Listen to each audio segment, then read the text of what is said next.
What's up, Spellslingers? My name is Garion John Wells. I'm Drew Flitton. And I'm Cory Janibagian. And this is Untap Upkeep. Drink. Beer up.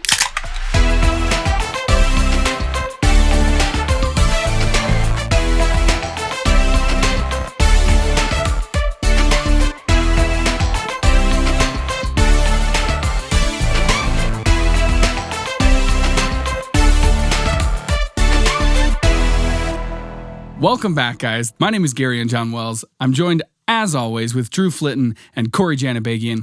And we've got a special guest today. What's going on, guys?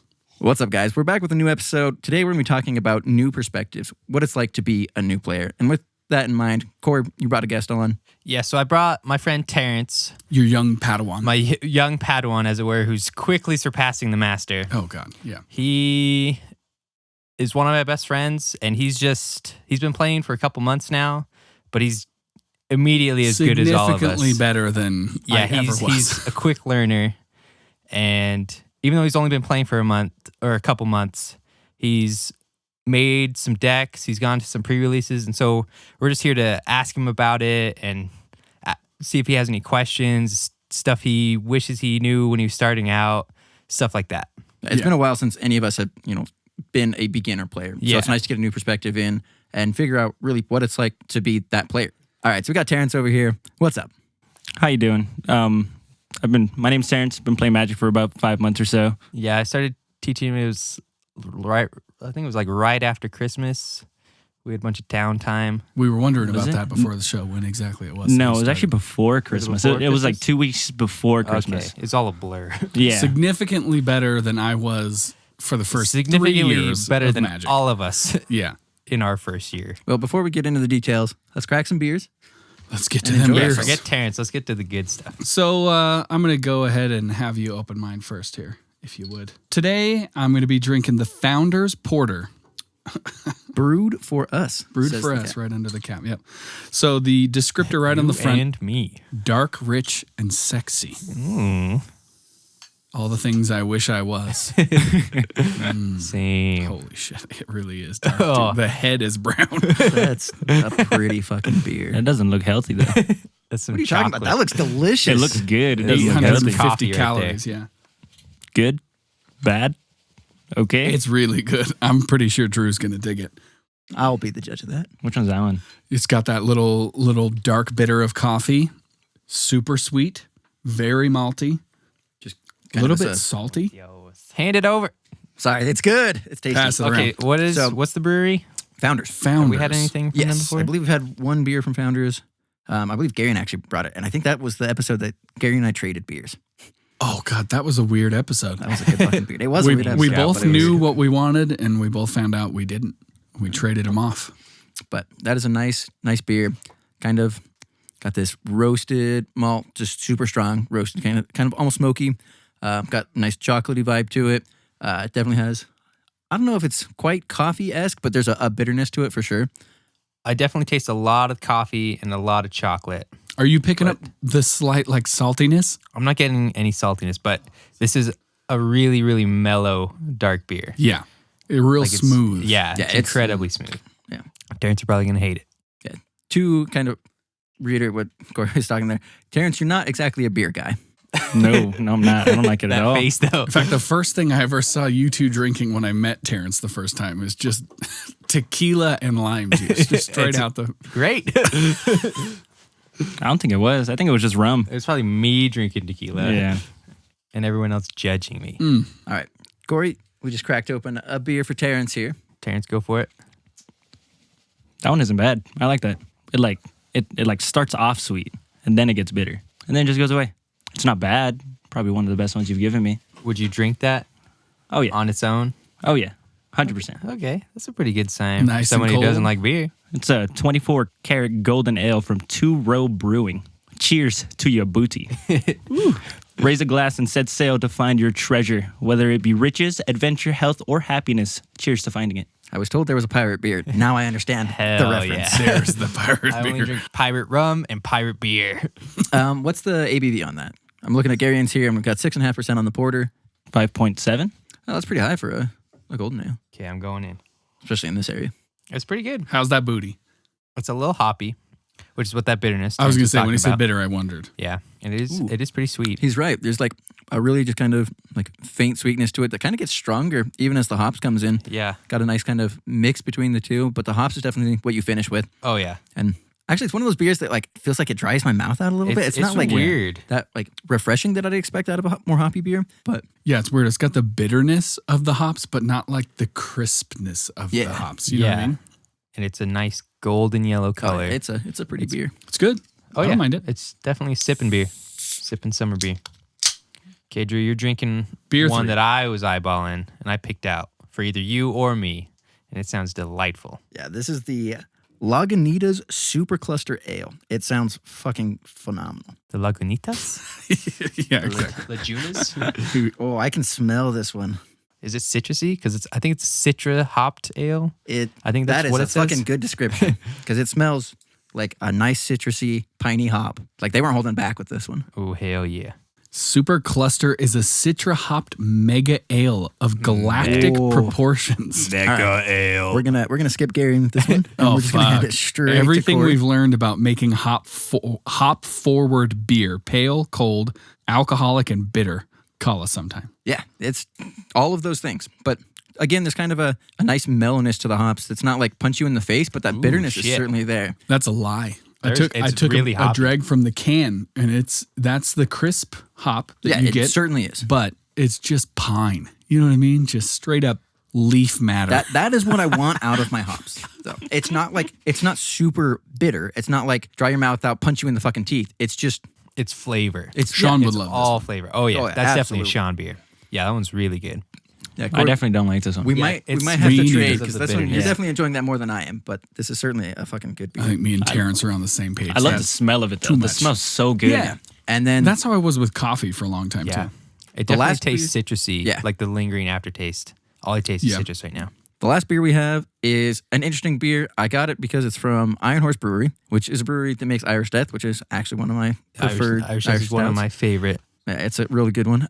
And above the brewery label, they had the term "better than lutefisk," which is a fermented herring, I believe, Yeah, and but- it's super fucking gross. It is not good. It is not a good time. You've tried it?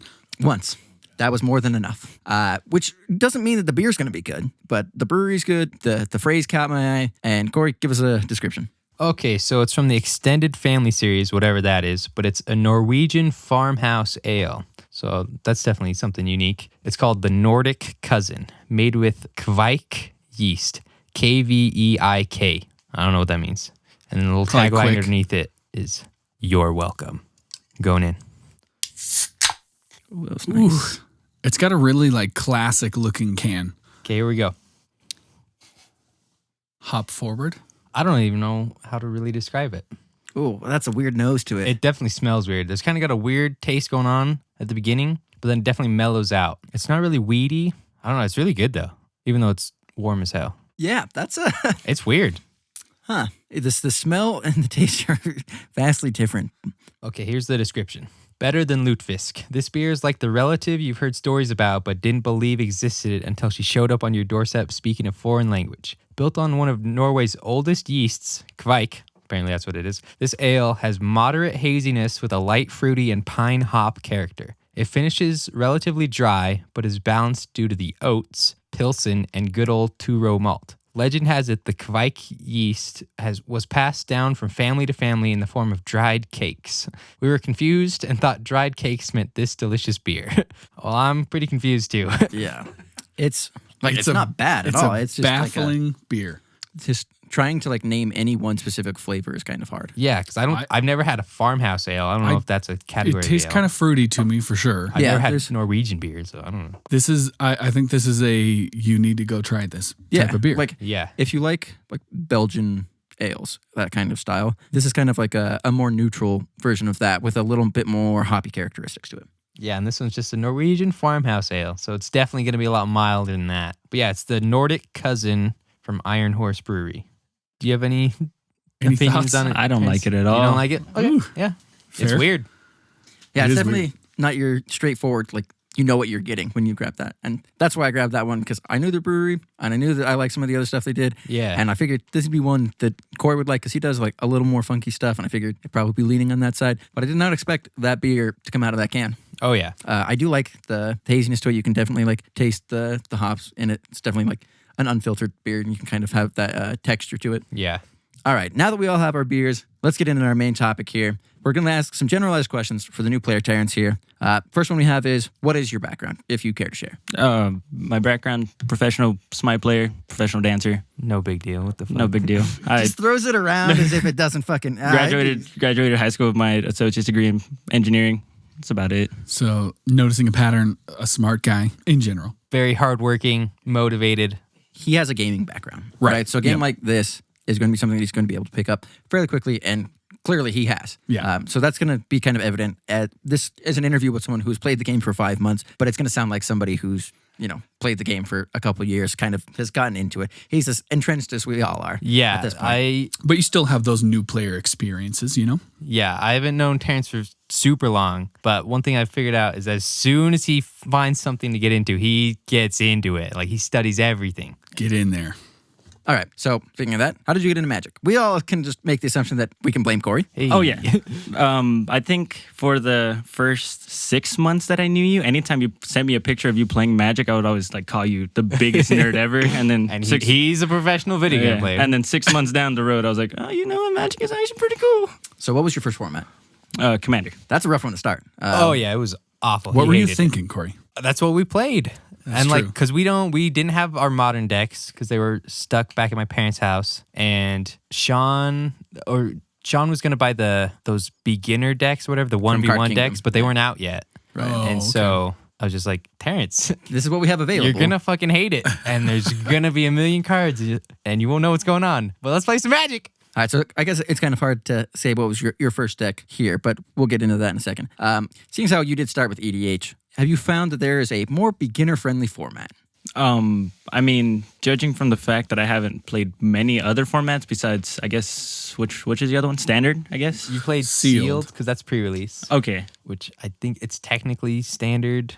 Yeah, But with, it's the not live- really it's not standard. No, Yeah, it's just a sealed. all those cards are standard legal, but it's not standard. Oh, gotcha. Okay, so it's kind of like a family tree of Yeah, this it's is standard like- and then this falls. Okay. Yeah, But this- yeah, probably standard would probably be the easiest one only because you would have more of a chance to get something that you want at a certain point in time, if that makes sense. recent There's cards. less looking- cards to read through, too. Yeah.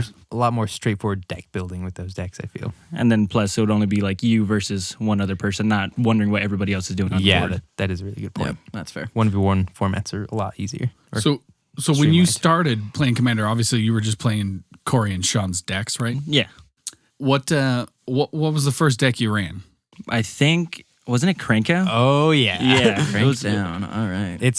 I gave him Cranko because that's my most straightforward deck. It's also my best deck because it's so fast. Yeah. The only goal of it is to make goblins and kill everybody. And obviously there's a lot It does that quite well. lot of stuff you got to do to get there. But you don't need to focus on graveyard shenanigans, really blocking, like any of that stuff. It's just aggro. That's true. Yeah, that's fair. And in my opinion, from what I've learned, aggro is the easiest thing to figure out. Yeah, I think if I were to start a new player, mono red is the first where Hell I'd start because there's an argument to be made for just having like a base green deck. But I think honestly, like to learn spells and other things, that red is just kind of the straightforward way to go because you have the creatures, your spells, you target the player, they do take damage. Like it's very everything's straight usually low cost, so you can keep playing stuff. So this is going to be a little bit of a testament to you, but also a critique of your teachers, Cory and Sean. Whoa. How easy was it to pick up? Was it something that you just got right into, or So I think it took me I think we played 3 rounds that night. And then by the 3rd round, I started picking up what specific cards I should be looking for, only in my deck though, not on everybody else's boards. Like on everybody else's boards, I would have to be like, what does that one do again? Or Cory would point out by the way, you should focus on that one type of thing. yeah? So, Terrence, what, in your opinion, was the hardest part to learn in picking up Magic? Like as a general or just playing Cranko or both, I guess. Both. Probably the hardest part about playing Cranko was knowing the other decks I'm playing against and which one will shut me out as a whole. Because I think you were playing Marin and Sean was playing Wizards.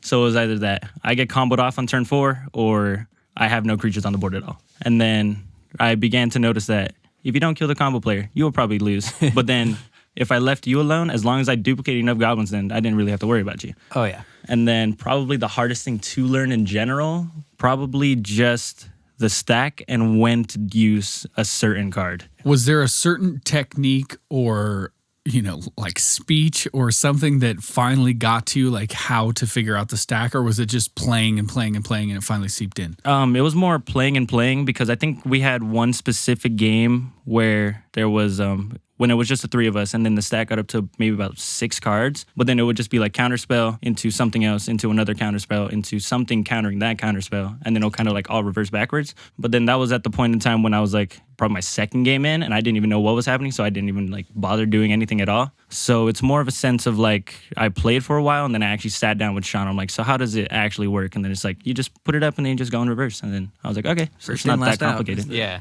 So, Terrence, it's usually me, you, and Sean playing a lot. And then every once in a while, we'll get Drew and Gary in for like pre-release. And then we also have a couple other buddies that come play occasionally. But what have you learned from just playing with us, do you think? Like you and Sean like specifically? Our play group, yeah. Yeah, because obviously all of us are really different in play styles and stuff. But just playing with everybody. So the thing that I learned the most between just playing with you and Sean like so consistently is usually don't listen to you. Fuck you. But also usually just don't listen to Sean as well, because it's more of a sense of like, oh, I'm going to have a second hand to play against this third player type of thing, which isn't necessarily a bad thing because it's usually for a good reason on why you would want me to do a certain thing, but then it also helps you more than it helps me. Yeah, I would say the politics is weird because when you hear about politics, the politics in our play group aren't as necessarily open and like schemy per se. It's mostly vindictive. Yeah. But at the same time, it's very, very self-centered. Yeah. I've never heard anybody go, let's try and make a fair deal. You know what I mean? It's always like, Speak all for right. yourself. I try too. Well, I mean, I try, but specifically I talking always about Cory and skew Sean. it. I always try and do what's skew it. best for the table with harms me the least. Yeah, and that's the thing. is Like that sometimes it blows everything up. when you're talking about EDH specifically, when you are making deals, you're trying to win the game. Yeah. If you Yeah, make a of deal that just only benefits you, people are going to notice. But when you make a deal that benefits the most people, but if you somehow twist it a little bit so that it benefits you the most, then that's just good politicking. Like that's just good play in the game. Like that's part of the strategy of the game. And I think that we can all respect that. Yeah. But playing with those four, like playing with me, Drew, or me, Cory, Sean, and Terrence, I have seen it firsthand where Terrence can feel like, oh, they know I'm new and they know that I don't know the exact move. So they're both going to try and whisper in my ear to get what they want, not what's best. That was basically exactly how it was, too. Which is fine. I mean, you have to Yeah. play to win. You know what I mean? You got to do some of those things. But I could see as a new player, you being like, dude, Yeah. fucking listen I'm to like, this guy so right now. do I listen to my best friend who introduced it to me? Or do I listen to the guy who probably doesn't trust him right now? I mean, if there's one thing these guys do when we play is none of them trust me anymore. Oh, yeah. I mean, they should. Because No.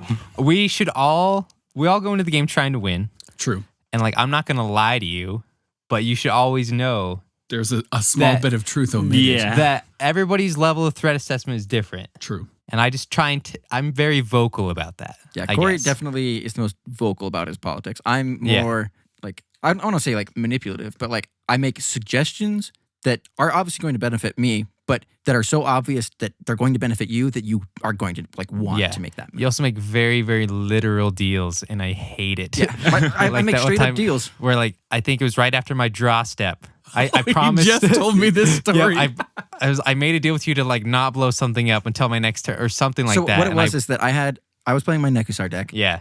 And I had a wheel on It was board. awful. And I made the deal with Cory that I wouldn't wheel until his next turn. And he agreed. And then he tutored on Sean's end step Yeah. right before his. And he put that card on top of his library. And I looked at Cory in the eye and I said, activate this card. Yeah. He was like, it is now my turn. I'm gonna wheel. I was like, Son of a well, technically, I made the deal. And I was like, I told you what I was going to do. I was it's gonna not say, what I meant. I but do like that idea it's- because that at is least with the you're deal. You're not lying. I will never lie to you. I will give you the exact information that I want you to have. And knowing those two things, know that I'm still going to try and benefit myself. Oh yeah. Like, so Yep. that's I how should have that's known. gotta be. I should have known. Yep. All right, let's get back on topic here. Terrence, we talked about kind of red being the most beginner friendly. Do you agree with that? Or do you think, what are the colors or color pairs that you think are the most beginner friendly? beginner friendly. Yeah, if you were to I mean- recommend like a deck type or just a color pair or whatever, what do you think you'd throw to a beginner? I think for a deck type, it would just be specifically just aggro. Like nothing that has to deal with the stack, anything with countering, unless it's just like a single card counter. Like the one that you had, I think it was like countered a target blue spell or something Red like that. Elemental Blast. Yeah. Oh yeah, classic. So it would be anything like that. Like anything that would just have you just play a card, and then if somebody is like, hey, that has haste, you should probably attack or something like that. Like you just play a card and then you just attack, deal damage, and then you just pass the turn and just move on. So not necessarily a color, but just a Yeah, just theme. A style. Yeah. Style. Do you think that, I mean, you've type played of deck. all of the colors at this point in time. Do you think that there is a color that is more beginner friendly? a color that is probably more beginner friendly. I would probably just say green. Except what I the was gonna only say. problem with playing green is that it would take so long for you that I don't think you would actually be interested in the game anymore by the time you can play your first spell. Yeah, green is kind of heavy. Yeah, I mean, green you do does have the rely on ramp big associated with boys. it, but I don't think a I lot was of gonna say, new I feel players are like going the to. green is allows you to ramp. You know what I mean? Allows you to have that mana. But that idea is a very kind of foreign concept to beginners. Like the idea of like, hey, you need to play this spell that does virtually nothing right now so that you can play your big stuff later. Like Yeah, beginners don't want wanna to do that. I don't want to play lands. I want to play Well, but fucking that's dinosaurs and shit. There are spells that appear to do nothing, right? And Yeah. as a beginner, kind of what Terence was saying is that if I can make an abridged version of your statement, Fill your mouth with Yeah. some of my words. is that you want beginners to be able to play the cards that they have available, and you want to be able to like make it so that they're consistently doing something. And that's kind of what an aggro strategy is going to be able to do. And if we're talking green, like if I was, and I'll use myself as an example. When I started, like I thought like those big green fatty creatures were fucking fantastic. I was like, this is so cool. 5/5 yeah. beast, but elemental or whatever. And it's just like I have to get 5 mana and do that. And that means if those are the things I'm putting in my deck and I'm just filling them full with, then I'm not going to be doing anything for the first 5 turns, assuming I get all of my lands. And at the beginning, I wanted to cut all my lands. Oh yeah, Right. And so I think that Terrence makes a good statement in that there are some decks that are slower, and that I think that that's not necessarily what a beginner wants to do, because they want to be able to play the game. They want to learn and figure out what's going on, and sitting around for, 1, 2, 5 turns is just, it's way too much. Point taken. Position changed. I lose. All right. So obviously for new players, that's one thing. But you are, I would say, established well past what I would consider a new player. I would say, especially for a 5-month player, you're significantly more advanced than most of us were at that point. Definitely. Do you have color preferences now that you know what you're talking about, now that you figured out the stack? Red green. Fuck yeah. Oh my Roll for life. You can tell that he's fucking Cory's I protege. was gonna say there's a pattern here. Why? What's the deal? So red is more for creature removal, other than mine, usually. Unless it's like, I don't know, Blasphemous Act, I guess. And then green is just because I just want to play a big creature. I mean, Green stomping there's with red no removal. arguing. Yeah, that. exactly. Cool. That is like classic Magic. I can't complain there. All right, so what's your favorite deck then, right now? What are you working with? We're talking about EDH in general here. My favorite deck is probably the one that I haven't even made yet, which is I forgot the name. I think is it Atarka? Atraxa? No. It's the white one. The god one. Oh, Ketra. Okay. Oh, Ketra. Oh, Yeah. you're making it a catcher deck. Yeah, Nice. it's a God I know, Eternal right? Ketra deck. Sounds And then gross. it's a life gain like token deck, basically. Okay, And what then about a deck that you have been playing? a deck that I have played? So the funnest deck right now is probably Jora. It's like I play a spell, draw a card, probably play the spell again, like over and over again. And then it's just infinite draws. For me personally, I think the funnest part of Magic is drawing cards. I think that's I the agree, best part. dude. Hell yeah. Yeah. That is, I mean, I literally have a deck around. That's what my Nekusar deck is. It's just everybody gets to draw, everybody gets to have fun. All right. What about decks that you aren't a fan of? Or strictly like, what aren't you a fan of like playing against, or just find it difficult as a new player to play these decks? I think the worst decks, the ones that I mainly just don't have fun with, is probably like Wizards. Just like an infinite combo on turn 4. It's like you get into the game and then you get out of the game. I mean, the only upside is that like you'll know when he's about to win, or it would be like he'll win like in 30 minutes, so that way you can just like move on to the next game. But Yeah, fast games are sometimes okay. yeah, or anything that makes you not allowed to play the game in general, like a Marin that'll make you sack stuff, or like Joro that'll make you pick up things. So Terrence likes to play the game. Okay. Yeah, exactly. What about He doesn't like things my that you lock decks. like find difficult to play as a kind of newer player?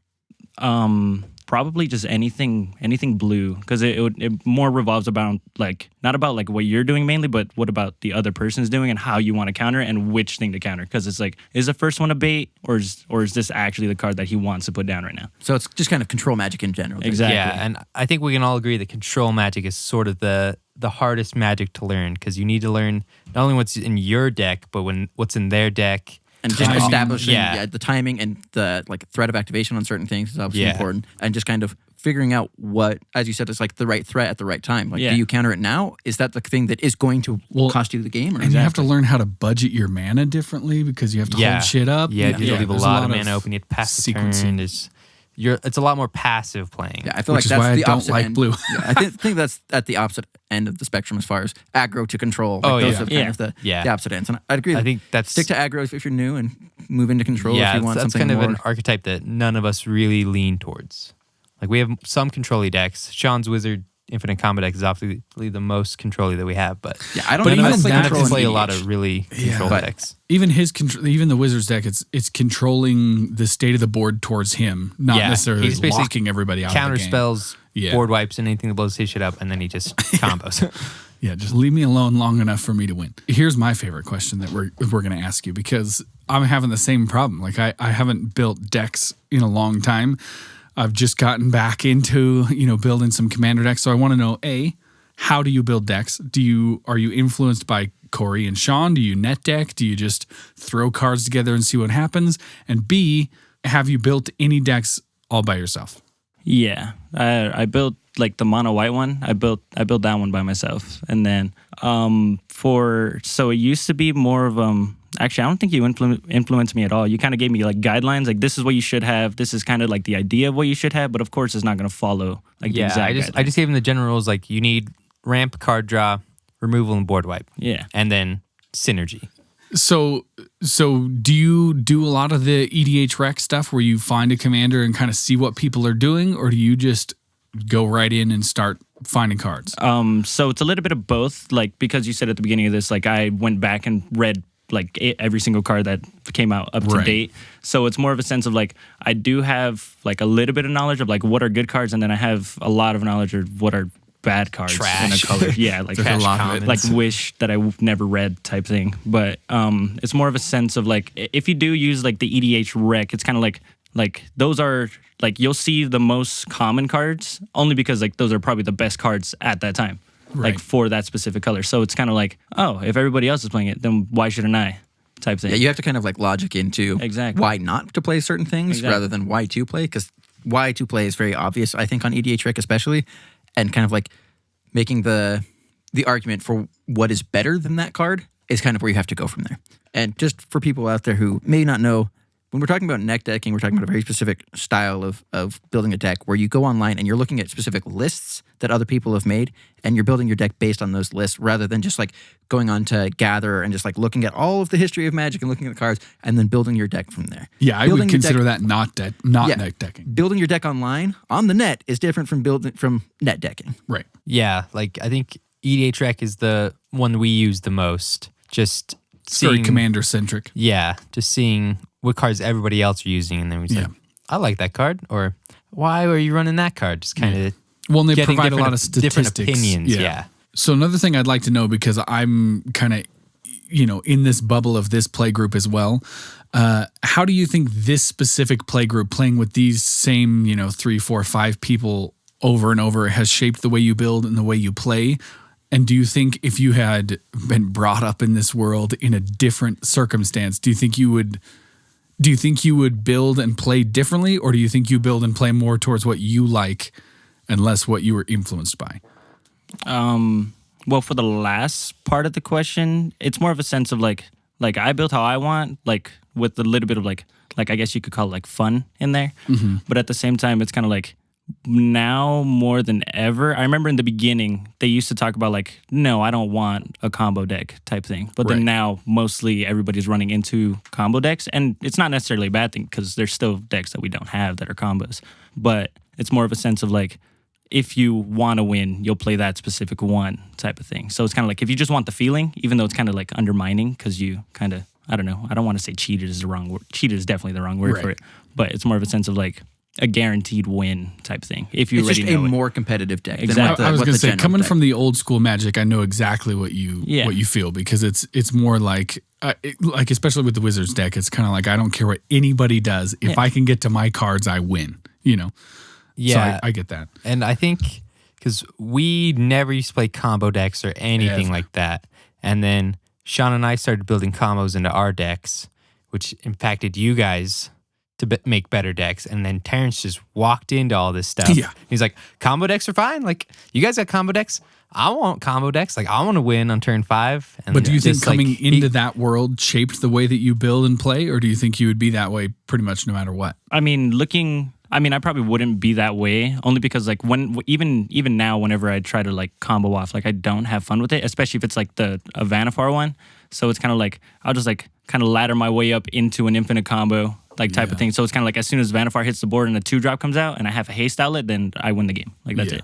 Yeah. So then it's kind of like it's more of a sense of like how long you want your game to last type of thing. And then when it comes to me being like brought into it by like I guess a different group, if it was more of the sense of like how it is it how it used to be, would that be a good way to phrase it? Like where there's just no combos at all? Like if it's just all just Krenko and like Omnath and stuff like that? Yeah, we used to not run combos. We used to...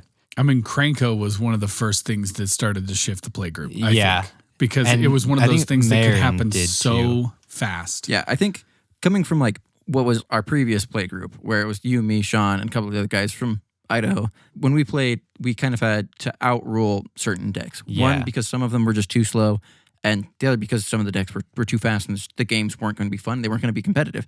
And I think that Marin was the first one that you really invested into to make a deck that was consistent and just powerful. And the rest of the decks, I mean, a lot of the stuff what we were running was just precons.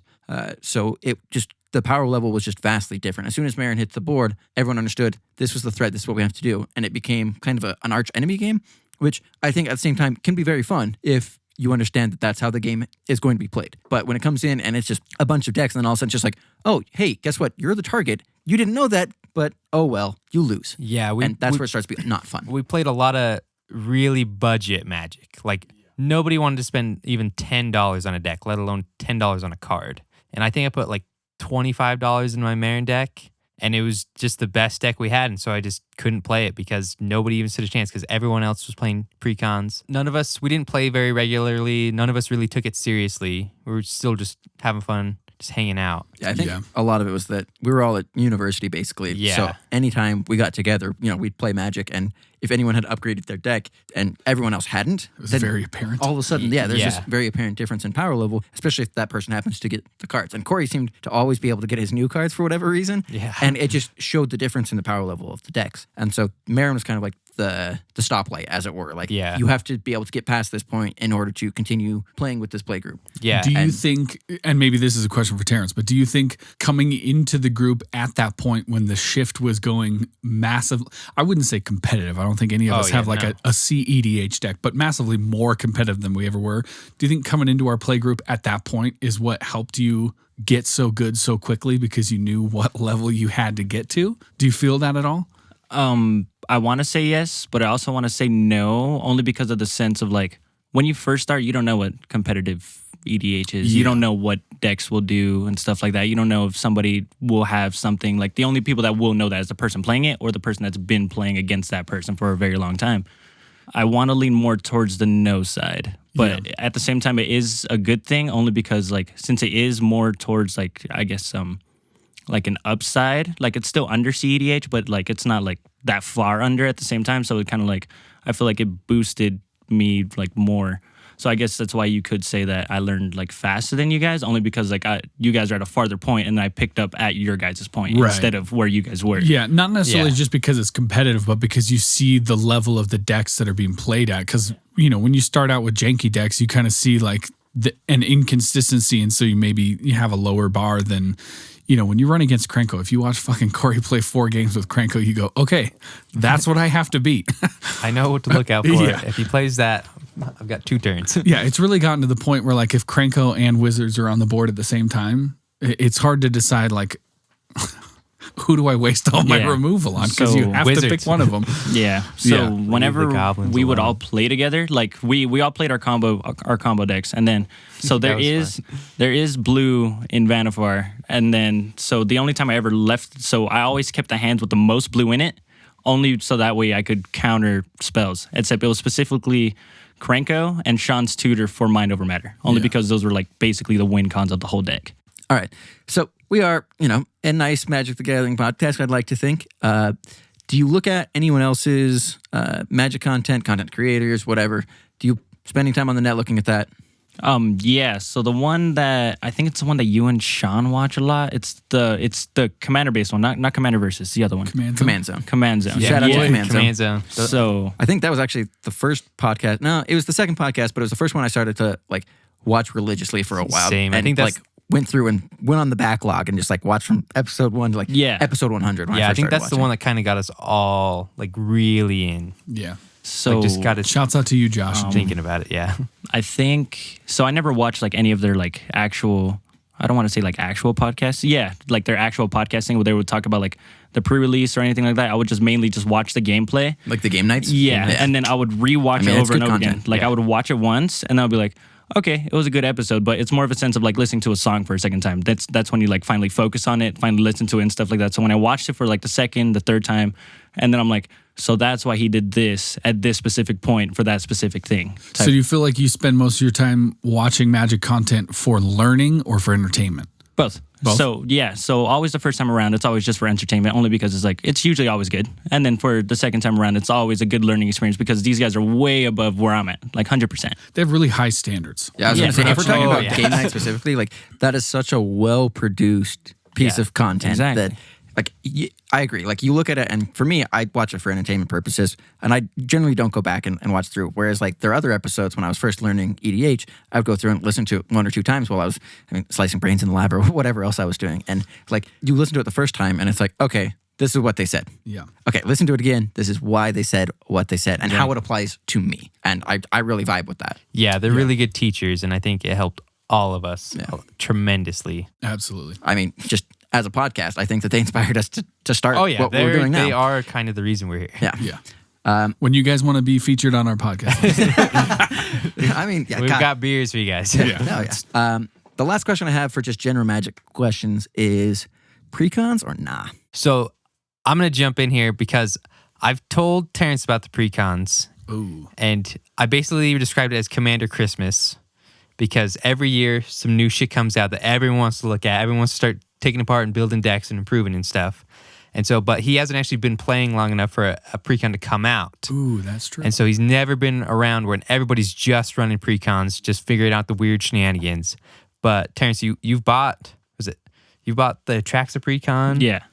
And I think that's the only one. That's the only one. That's I feel the only that may not be precon that I have seen. a fair assessment, though, because that deck... I mean, that is a solid deck. powerhouse. So I think the only other precon that I saw was the Edgar Markov. Edgar Markov. Oh, yeah, okay, I think that was the Also only other solid. one that I've ever seen. But we do have a lot of them around. Yeah, but we don't usually I don't know if we play with usually- them. Yeah, if you guys play with them at all. no, we don't. So I haven't really played with any precons at all. But more of a sense of for a new player, yes. But if it's more of a sense of if you're a new player wanting to build a deck, no. Because when I got the precon, when I got the Atraxa precon, and I was like, okay, I want to make this into a Super Friends deck. And then you would read a card, and then it would take you way off course of your Super Friends deck. And you're like, this is a really good card. I'm going to keep this in here. Only because it's for one specific purpose, not for the fact of you building a deck around your type of style that you wanted to get it to. If you start looking into the financial aspect of it more than just the cards themselves and the deck building, if you find precons that seem to be, 50% or 60% of what you would want out of it, but you can get it for a cheaper price than if you bought them in singles, are you that type of guy, or are you still just kind of I'm going to Card Kingdom, I'm getting them all? I would probably go with the precon thing, only for the financial situation, but then it also leaves extra cards that just lay around, and then you'll never play ever again. We got a few of those. Yeah. Oh, yeah. May or may not. All right. So next segment here, we want to talk about. We only have a few questions here, but we want to talk about pre-release.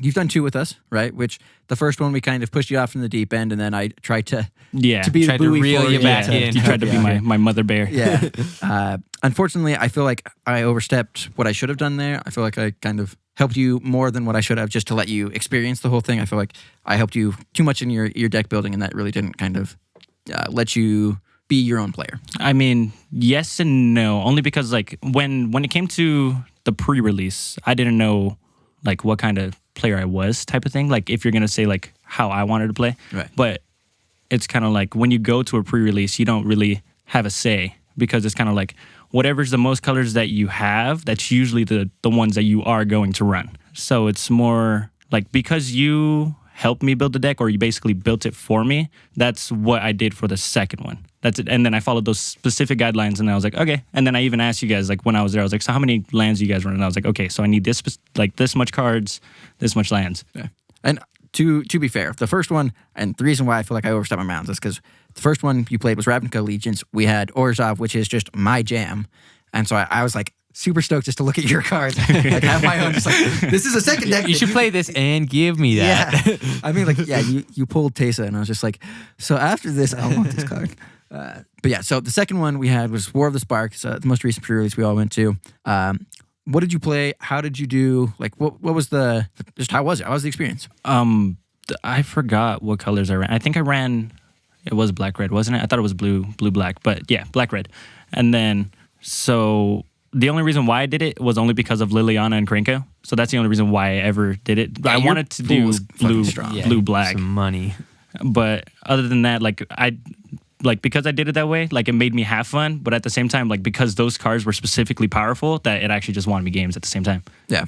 I mean, you did have like a very strong deck in that it was very fast. You had a fair amount of removal. I mean, black-red, surprise. Did you enjoy it? Would you do it again? Like, I mean, obviously you have done it again, having been to a second pre-release. But would you go without our group? Would you just go on your own? Yeah, 100%. Like even if it wasn't to the same like game shop, like I would go to a different one. Like if just to like kind of I guess spice it up, if you would say it that way. Like just go to the one in Salt Lake, I guess, just for fun. Before we transition here, what advice would you personally give to a new player? I just want to say, probably, I guess, go into it with a clear mind, because you can't go into it saying like, oh, I'm gonna win, because you're probably not gonna win, and then it's probably gonna demoralize you, and then you'll hate the game, because that's exactly what happened to me in the beginning. It's more of a sense of like you're just going there, depending on if you're playing with friends or not. You're just going to there just to like play spells and have fun, and like that's it. But if you really do go in there saying you're gonna win every single time and just repeat it in your head, like, and have a competitive mindset, you will probably not like the game at all. Yeah. Play the game to have fun. Surprise, play games is fun. Yeah, It we is mostly play fun. just to bullshit. Yeah. Catch up. Like, Yeah. Well, and also learning, understanding that like there's a learning curve, and that's why this game is fun, is because it's not something that you can walk into and just be good. You know what I mean? It's not it's not an arm wrestling competition where you can just be naturally fucking good. Like you got to learn the game. That's what makes it fun. yeah, It's a you have to puzzle. Learn the you know? cards, learn the decks, Yeah. learn the strategies, learn what your opponent's doing. All right, so we've talked about being a new player. We've asked you some questions, but we have these beers that have been sitting around. I mean, well, not sitting around. We've been drinking it. Garion's just about I done here. finished first. Oh, Garion has done. Mine get is the bigger. award. That's true. So let's get back in and talk about these beers. Terrence, you had a 24 karat gold ale. Oh, I'm loving it. Like I'm not a beer person. Like I think the only beer that I ever got into was the which one was it? It was the lemonade one. Leinenkugel Summer Shandies. Oh, I mean, Just it's the a delightful easiest beer. drinking It's, beer of all yeah. time. Smooth and so summer good. fresh. Oh yeah. I think the first beer Cory tried to get me into was it a PBR? Oh, It God. was probably It probably PBR. was. Yeah, PBR, it was maybe so Rainier. It was bitter. either a PBR or an Olympia Yeah. or a Rainier. Yeah. Just generic beer. I nothing didn't like crazy. any of them. They were all too bitter. They didn't have like flavor into it. And then like as soon as I started tasting more and more, because like every time he would have a beer, I would just be like, yeah, I'll take a little sip. I'll tell you how I feel about it. Probably won't like it. It's probably gonna be the same as always, just bitter, and I don't like it at all. But now that I've been tasting more and more, like I'm starting to get more and more flavor. It's just more of a sense of like coming down to a science and how I can actually Your explain palate it. is just developing. Exactly. You can just appreciate everything Like, so much like more. you said, it really is a science. Like to be a brewmaster and like develop new flavors. Oh, yeah. And something that people are just gonna like appreciate and enjoy. And like every beer has its own audience. Yeah. And it may not be the best beer for you, but somebody out there, I'm sure, has made that beer and enjoys it, and there's a reason why they've shipped it out. Oh yeah. All right, Cory, what about you? What are you drinking? I am sipping on that Nordic Cousin, the weird one that we couldn't quite nail. Have you figured out? Can you describe it? Hell no. It's gotten a lot more mellow More mellow as you. the more I sipped drink on it. And it was pretty warm to begin with, and now it's pretty warm right now. Yeah, it is warm. I think And- now that it's warmer, there's a little more hop. Yeah, To it's definitely got a little more citrusy Yeah. on the back end. Yeah, definitely. There's kind of a Still an undescribable flavor there. kind of like somewhere between like oaky and nutty right before the bitterness of it, which is like a super interesting flavor Yeah. because it's kind of funky, and then it has that, and then yeah, it's bitter. it's like earthy, but Yeah. not really earthy. I don't really know how to describe it. I think earthy's a good generic description for Yeah. it, but pretty good. Okay, Drew, you're drinking that Lagunitas, right? Yeah, The holy shit. what is The- the mega ale? The Supercluster Ale, Lagunitas, a Citra hop. 7,000. A Citra Hop Mega Ale of intergalactic portions.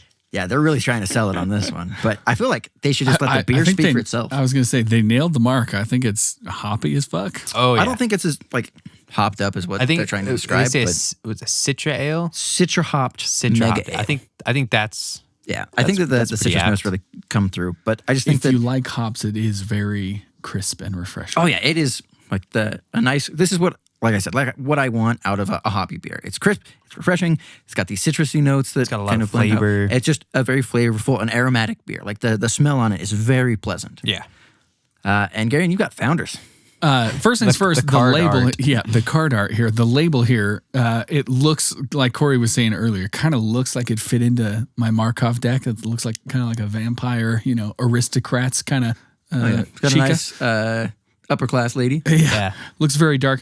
It's the Founder's Porter, and it right on the bottle. It says dark, rich, and sexy. Would you agree with that? Dark and rich, I agree. Sexy, she's all right. Damn. No, Talking All about right, the 5 out of 10. Yeah, jeez. You tell a vampire that she wasn't sexy? no, I think it's really good. It's really rich, very malty, very, I don't want to say burned, but you know what I mean, toasted. It does have like an acrid flavor to Yeah. it. Yeah. But But the not coffee, bitter in I the feel- grossest way. Right. I feel Yeah. like the Cory described as like very coffee Yeah. like, but I feel like that's more on the nose than anything else. Like as soon as I taste it, it's just kind of like a slightly acrid bitterness to it, roasted malts, and then like the chocolatey vibe to it. Yeah.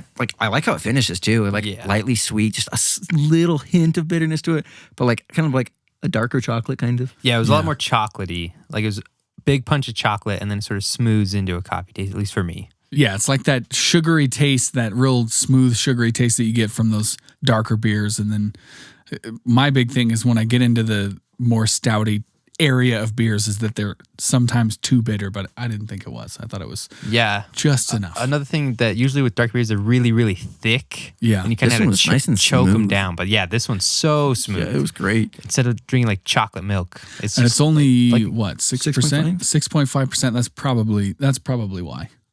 Some of those 11%ers we've done before on the show, yeah, it's a they're slog to large get and through in it. charge. This one is an 8%. I didn't realize it had such a strong. I mean, it does have slight Supercluster? alcohol finish or whatever it says, and then the slight is crossed out. So I guess I should have expected a little bit more. Oh. Yeah, then got some alcohol in it. All right, so I think that wraps everything up for this episode. Terrence, thank you for coming on. It's great to have you. You're one cool dude, man. We'll invite you back for sure. I mean, as long as the audience approves. Terrence, do you have anything else to say? Anything you want to leave on the table? Any final thoughts? Do you have a favorite moment in your Magic playing so far? A favorite moment? Okay, so my favorite moments are, so I know when you're about to quote unquote go off, right? Because you'll go into this phase when you do this, and then if you have glasses on, you'll push it up a little bit, He's and got you're his like, beautiful mind. Shit. all right, guys, here we go, buckle up. And then he'll start doing like some janky shit, and then it's kind of like, you're not really doing anything. And then like 3 more cards that hit the battlefield, he's like, all right, now you guys actually lose. And I'm like, oh, okay. Yeah, as soon as Cory does the, all right, everyone, It's like, okay, buckle guys. up. Yeah. Yeah, that's what it is. Hold up. It's okay, guys. Buckle up. I was And gonna say it's just like- honestly, Cory plays kind of fast most of the time. So anytime he's sitting there on his turn Oh, yeah, counting, if he's turning, he's Yeah. thinking. if then he's it's just counting, you're like, okay, are we all dead or is it just Yeah. one of us? like, yeah, 'cause Usually I Cory, just, Cory like- does this thing where he'll look at his mana and he'll count like for one spell, and then he'll think about it. He'll look at his hand, and then he'll continue like from where he left off. Continue counting mana, Yeah. and then think about another spell, and you're just like, okay, so that's 2 cards he's gonna play. Are And you then, the person I got that from?